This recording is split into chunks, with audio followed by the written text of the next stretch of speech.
already. Alright. Hello guys, welcome back to another tuning video of mine. So I'll just briefly explain, come on, what my focus or my thought process was when I tuned that car. First of all, I first tuned this car for the first races in this game. In that time that was Deep Forest, which was also a new track for me, because I only started playing Gran Turismo with Gran Turismo Sport. I had heard about it a lot of times, but either I didn't have a PlayStation or I just didn't, I don't know, have the courage. Okay, now here we are in the settings. You can see I saved the first configuration I did and called it Konfiguration Start GT7. I think that's very similar to English, so you can understand. And here it says noise tuning, which is new tuning. So this is what I did for the race at Blue Moon Speedway, I think it was called. I'll also link the video where I raced with this car in the description and also in the end of the video in the suggestions. But yeah, let's get to the settings.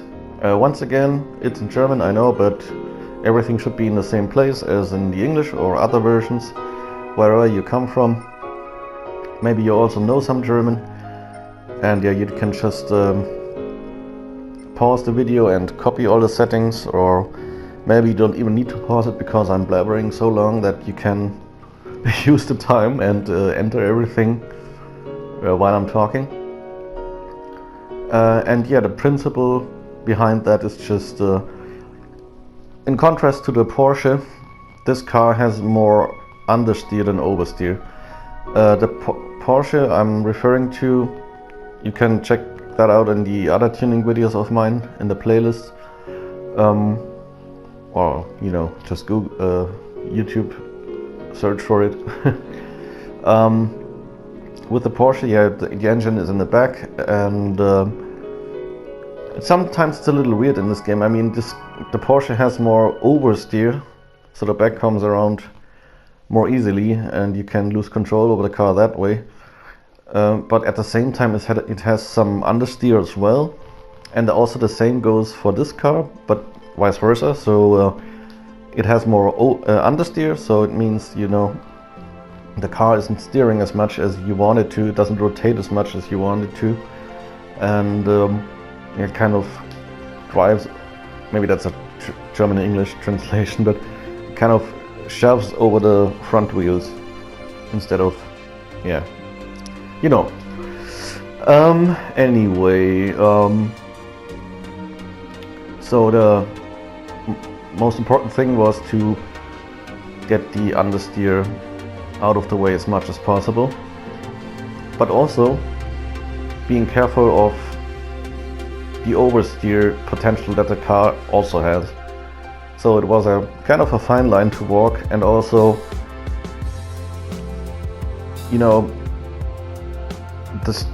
getting through the turns is one thing, but you also want to have some high speed, especially on the track. I did this tuning for Blue Moon Speedway.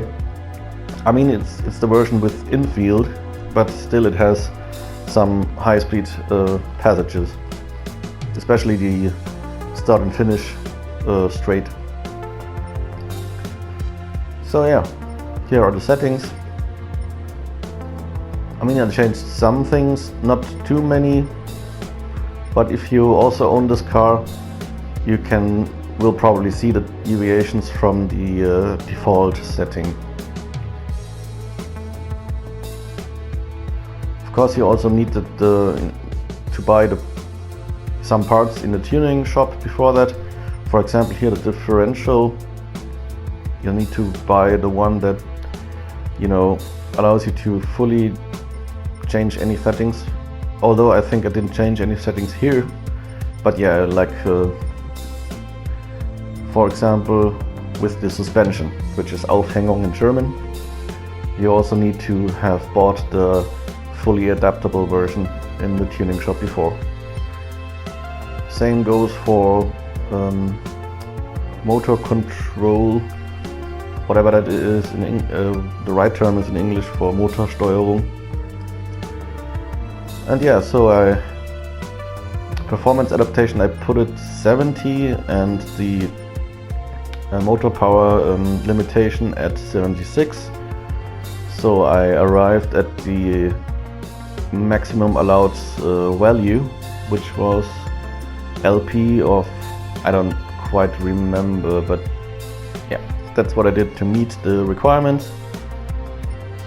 I mean, I'm sure you can also do it differently, but I don't know if it makes any difference, but yeah, normally I like to have the performance adaptation a little higher, or as high as possible, while having the motor power limitation on not so much a higher value, because I'm afraid it might have some influence on the acceleration. I don't know if it is true though.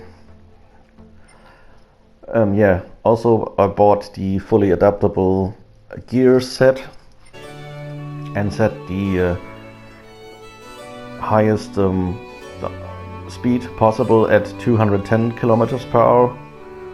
I did that because on the track you didn't reach much higher than that anyway, and by fixing a value you kind of increase a little the acceleration. At least that's what it says in the tooltips. Yeah, and everything else, I just bought the best parts, so didn't change many values. I don't know if I changed anything here or if it's the default value. Maybe I should have even have experimented with that value a little. But yeah, you can do it. I mean, yeah, and I think that's almost it. So one time I'll show you everything again, and you can pause when you haven't been able to, you know, take over those values onto your settings.